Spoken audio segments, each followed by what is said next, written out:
you, Chair. Okay, good morning, everyone. Thanks everyone for coming along this morning. We are quorate. As we've just said, we have apologies received from Robert Clark. Are there any other apologies to note? No other apologies, Chair. Thanks, Jim. Any declarations of interest in relation to any of today's items?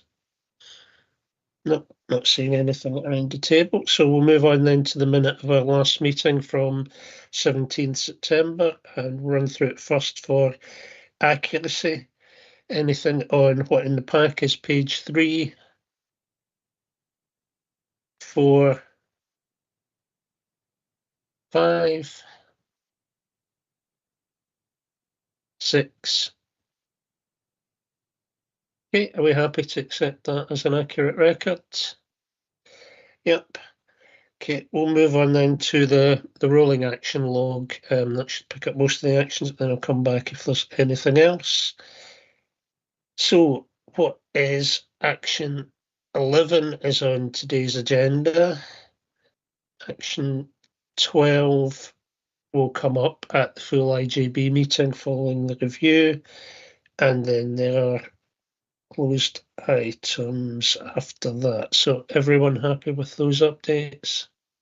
Around action 12, Chair, it was just to note that it says that the report's going to IJB in November, which is absolutely correct, but the terms of reference for that new meeting, if the IJB are agreeable to the updated arrangements, will be agreed at the first meeting of that new committee.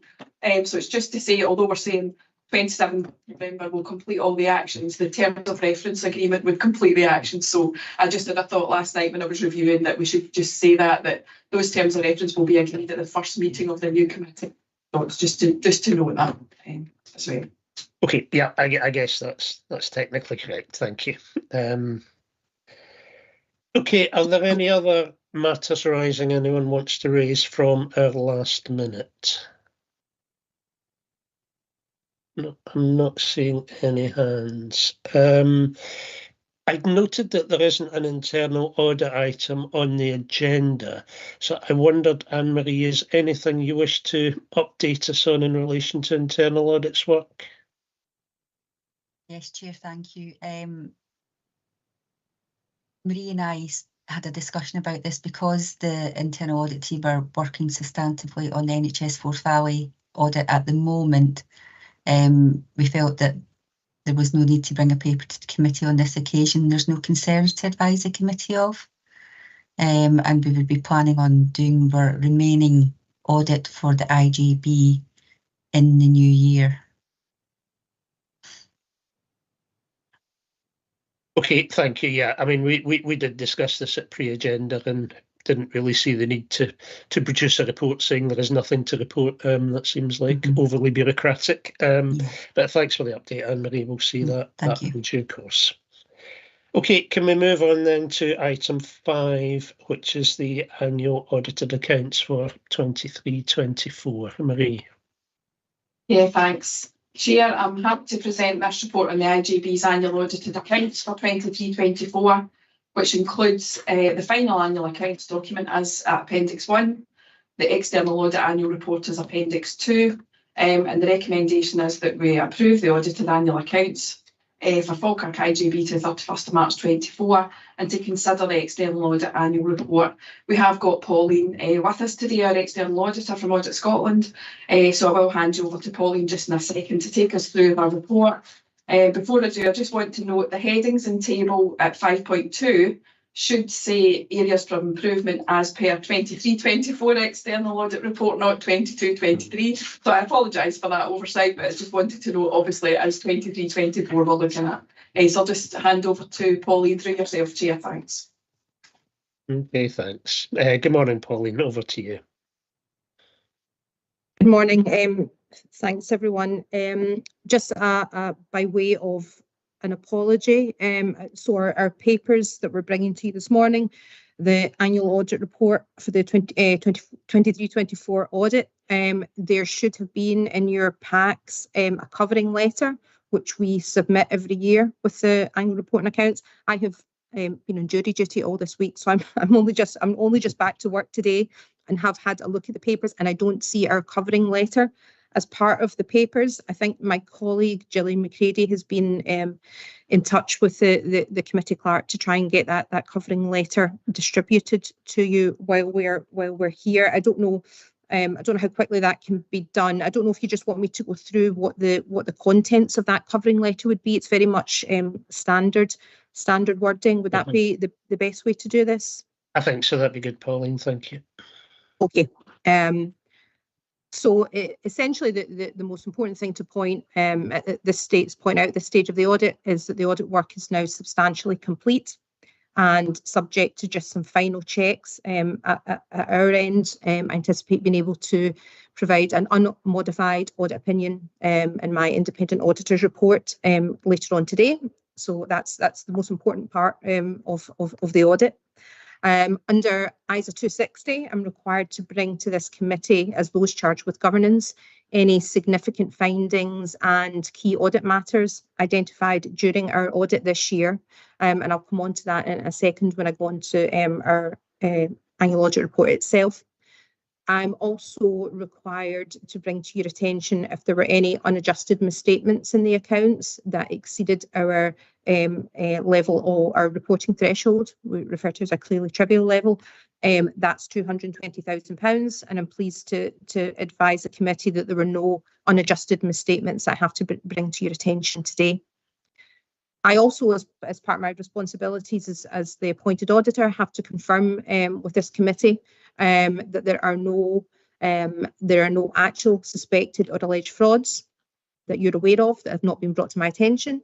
If there are any events that have occurred since the date of the financial statement, so that's the 31st of March, or any material non-compliance with laws and regulations affecting the board that should be brought to my attention, and I'll perhaps just take a short pause and I'll allow you to say anything.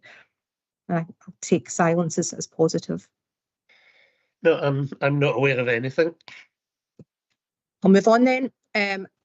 Included in the covering letter, which we will distribute to you, so you can see that before the Section 95 officer signs. We have our letter of representation prepared under ISA 580. Sorry. You'll have seen this. It's a very standard letter. You'll have seen it in previous year's audits, and it provides myself as the appointed auditor with a number of assurances from the Section 95 officer. And again, we'll distribute that to you so you can see it before the accounts are signed. That's the Appendix B of the covering letter. Appendix A includes the proposed independent auditor's report, but members will have seen that already because it's been inserted into the accounts that are now ready for signing. So that's the part of the pack that you don't have. I'll move on to the part of the pack that you do have, which is annual audit report itself, and that's at page 67 of your pack. And you'll see there, annual audit report essentially summarises the work that the audit team has done during the 23-24 audit of the board.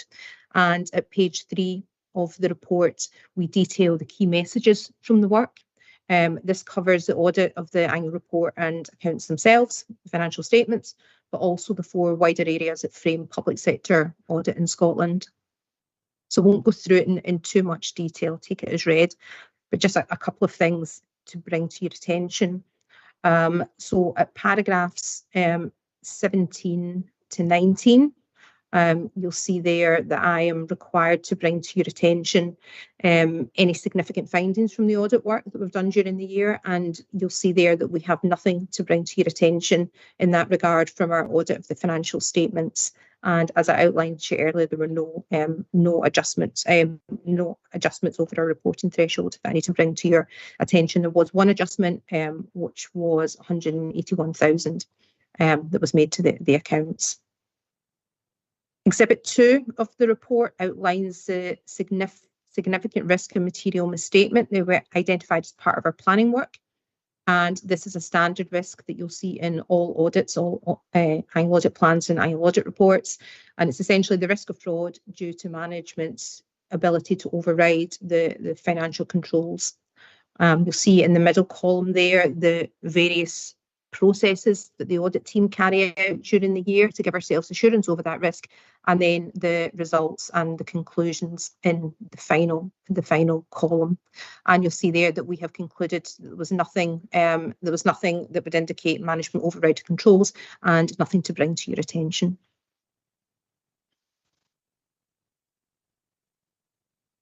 So the remainder of the report covers those 4 wider dimension areas, and I think perhaps that the covering letter has been sent to you now.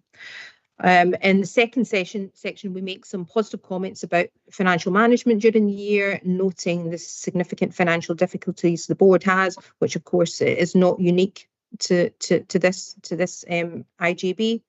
We see this across all of our IGB audited bodies.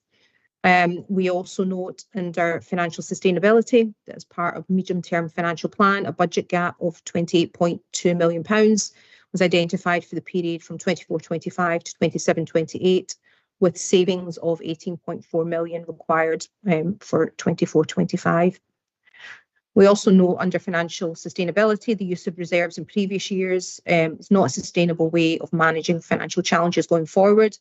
The board recognise this and are taking action to identify sustainable and recurring savings for the future. And you'll see that we have included a recommendation with respect to this in our report this year. We highlight good governance and leadership at the board. And we note some of the changes in some senior officer posts during 2024. We also highlight the revision to the integration scheme with public consultation commencing this month. The final part of the report is on the use of resources, previously called value for money. This highlights the strong performance reporting arrangements that are in place, but does note that performance has deteriorated in a number of areas since the previous year, caveated there by the fact that some data isn't necessarily available at time of writing, and some of those performance figures might not come through until later in 2024. So finally, our action plan, you'll see that we have only made one recommendation this year. That was the one I referred to earlier with respect to financial sustainability. It's one that you've seen in previous years. And in fact, there was a prior year recommendation similar to that, and it's been superseded and slightly reframed this year, but it remains as an outstanding action. There were 6 recommendations in our previous year's audit. And you'll see there that we have provided an update on each of those recommendations brought forward. 4 of them are now complete, with the financial sustainability one superseded, and also the integration scheme revision, which is currently underway, I mentioned earlier. That was all I wanted to say on the report. Just to extend my thanks to all of the team for their help to the team getting us to this stage of the audit, and happy to take any questions or comments from members. Thank you. Thanks, Pauline. And yeah, Jim has now circulated the letter you referred to us by email. As you say, it's fairly standard in its content. So always nice to have that clean audit opinion, and to note that we have effective financial management and leadership. Although, as we know, the financial position looking forward is a difficult one, and we have actions in place to look at that. So overall, last year we had a 7 million overspend, which takes our reserves down from 28 million to 21 million. We have been using reserves over the last few years to cushion overspends. As you rightly say, that's not something we can keep doing forever. It's not a sustainable strategy. So we know there are some difficult decisions ahead for the IGB as we look to manage the finances that we do have. Are there any questions or comments on the report?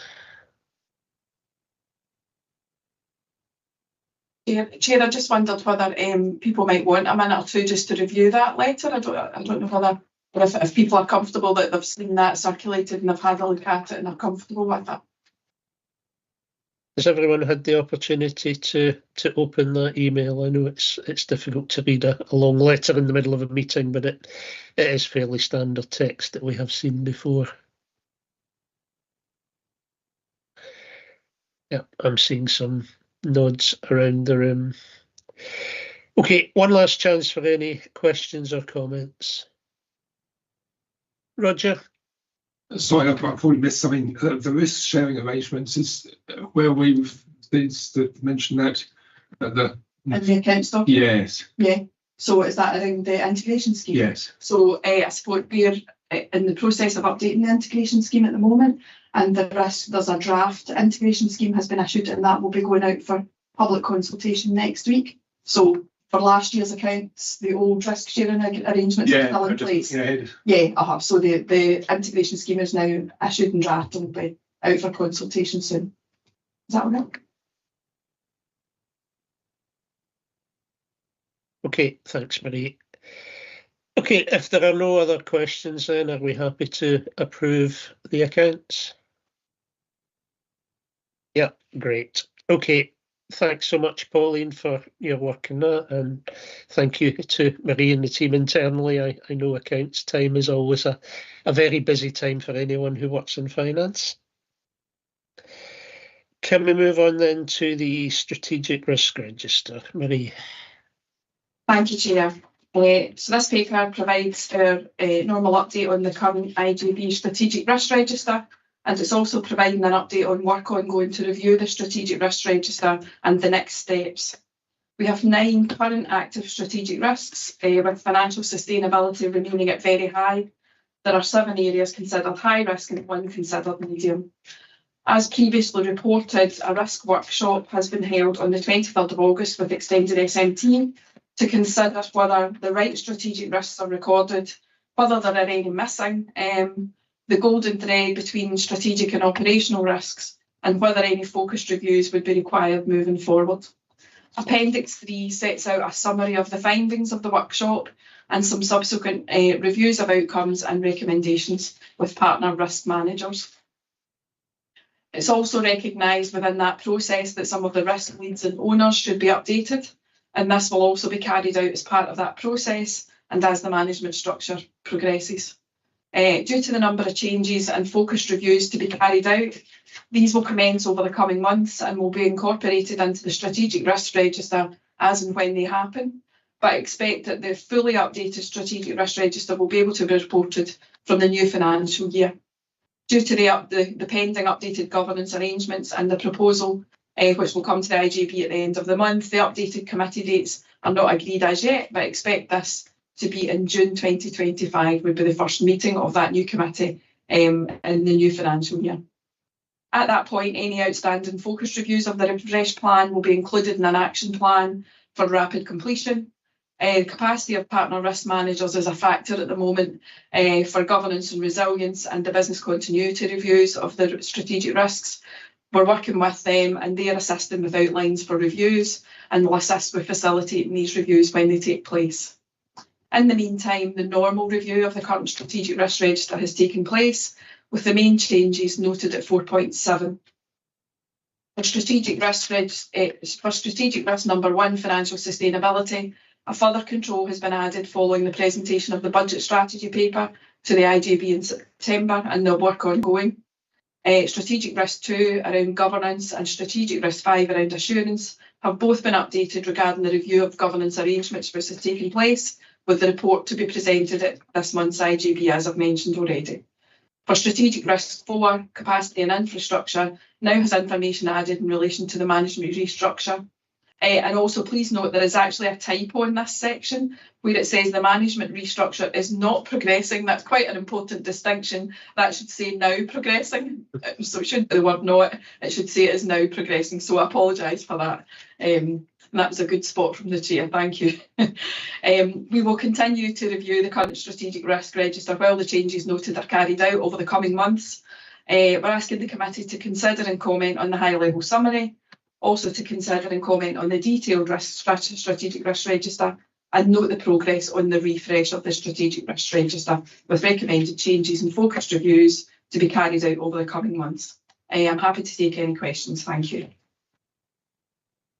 Thanks, Marie. And I didn't have questions, but just a comment that there are a number of moving parts here. We've already referred to changes to governance arrangements and to the review of the integration scheme, which will both impact on risk registers. So, yeah, there will be some change potentially over the next few months.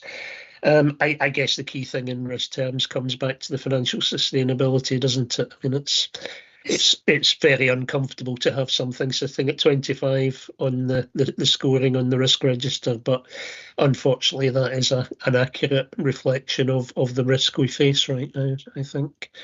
But with additional controls and with the action that are being taken, I think we're probably doing as much as we can right now to mitigate that. Yeah, yes, I would agree, Chair. I think the level of that strategic risk is absolutely right in view of the financial challenges that we're facing. As I say, I've added that control around the budget strategy paper, and the work with the budget working group is ongoing to look at finding solutions to close the budget gap in the medium term. So obviously we'll be bringing regular updates and hopefully with an agreed budget for presentation to the IGB in March. But there is a lot of work ongoing in the background around finding solutions to that budget gap at the moment, as you're aware, with a number of IGB development sessions in the diary to work through those proposals. Yeah, as I've said, we will have some difficult discussions and difficult decisions ahead, I'm sure. Yes. Okay, anyone else want to come in with questions or comments on the risk register?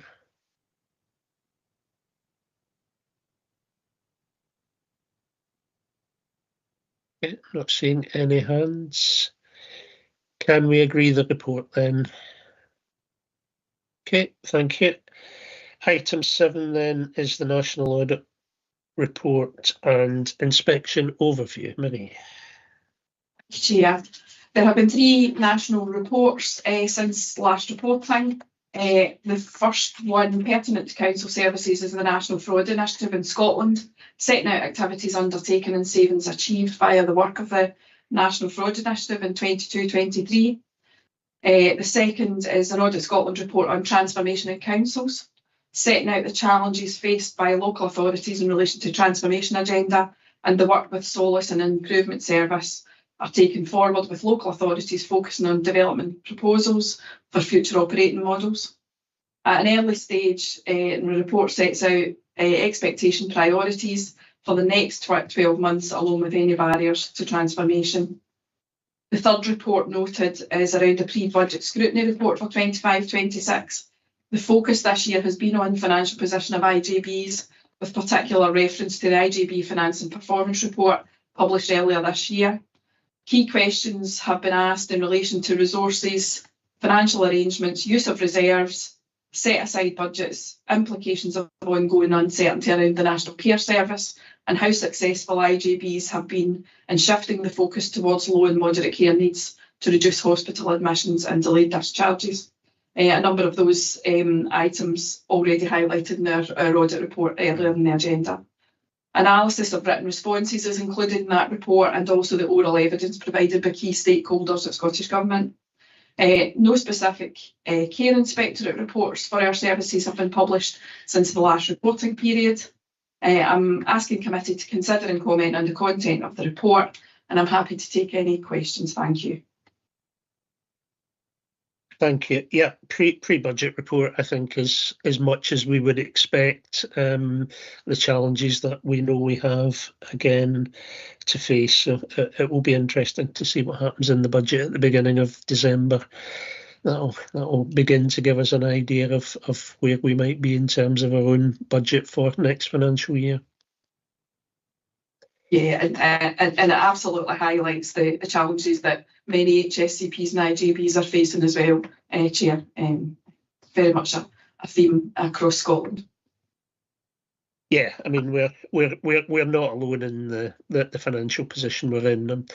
I'm never sure if that is comforting or more worrying to actually realise that most IGBs are in that difficult position. But I mean, we are very much in the stage where the transformation agenda really needs to progress, because we can't just keep doing what we're doing with costs and demand rising every year.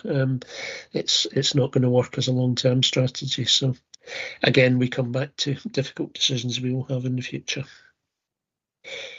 Okay, any other comments or questions, Roger? Oh, just to say quickly, I was just wondering whether we could be emailed these reports before the earlier on in the cycle, so I've got a better chance to read them, because obviously they're quite important reports, and trying to read it in the week before I come to the audit committee is quite hard work. These came out in October, so it'll be really quite useful to knowing that they're going to come here. Yeah. We had to have a proper read of them. Yeah, absolutely. I'm happy to do that. If there are reports emerging, we can get them circulated. Thanks. Yeah, happy to do that. Okay, yep, good suggestion, Roger. Thank you. Gail? Yeah, I'm just going to, I suppose Marie's probably just answered that. So we're looking to do that for a range of different reports that we bring into various committees in the IJB, actually, just to send out a very, a briefing note and the report as and when, so we're not having to wait for that. So it's a general shift. We've done that a couple of times so far, but we're not yet into that routine. No, that would be really useful. It certainly keeps us up to date with the major things that are happening at a national level. Thank you. Chair, I'm happy to do a short briefing on that paper. Is it the IGB finance one that you would? Yeah, I'm happy to do a short briefing on that and get that circulated as well. Thanks. Okay, if there's nothing else, can we agree that report and move on? Yeah, thank you. So item 8 then is the annual governance statements improvement actions, and there was a revised appendix circulated later in the week in relation to this item. Marie. Yes, thanks, Chair. This is a regular update on progress against outstanding annual governance statement improvement actions, and these are grouped into 3 categories: integration scheme and the Ministerial Strategic Group self-assessment, audit committee self-assessment, and other internal and external audit reviews.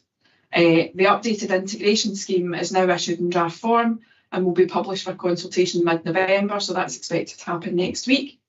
The MSG self-assessment hasn't progressed since the previous workshop at the end of 2023.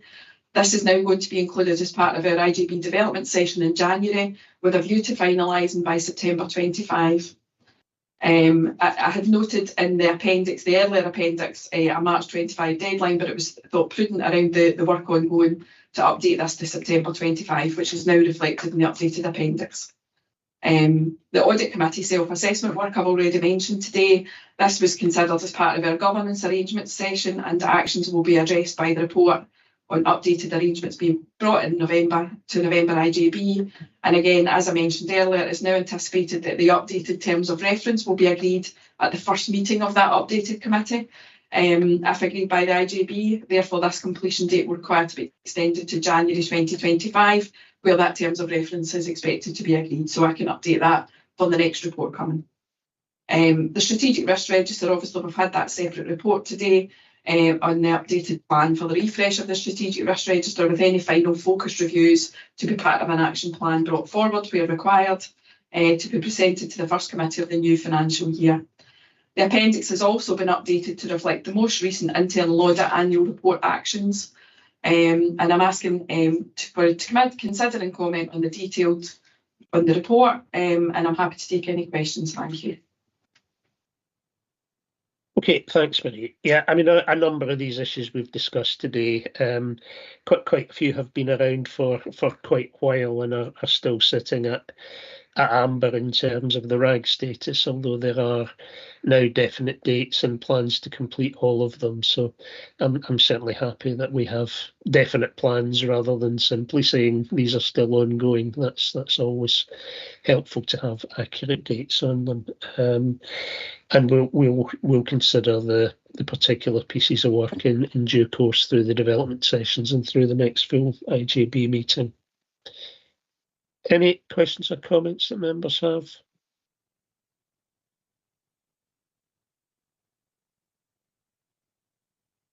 Nope. Everyone's very quiet today. Okay, are we happy to note that report then?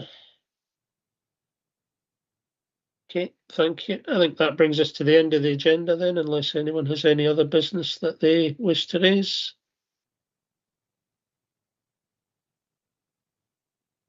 Nope, not seeing anything. Okay, thanks everyone for your attendance. It's a relatively short meeting, but we did get through a lot. So thanks very much, everyone. Thank you. Thank you. Bye-bye. Bye. Bye.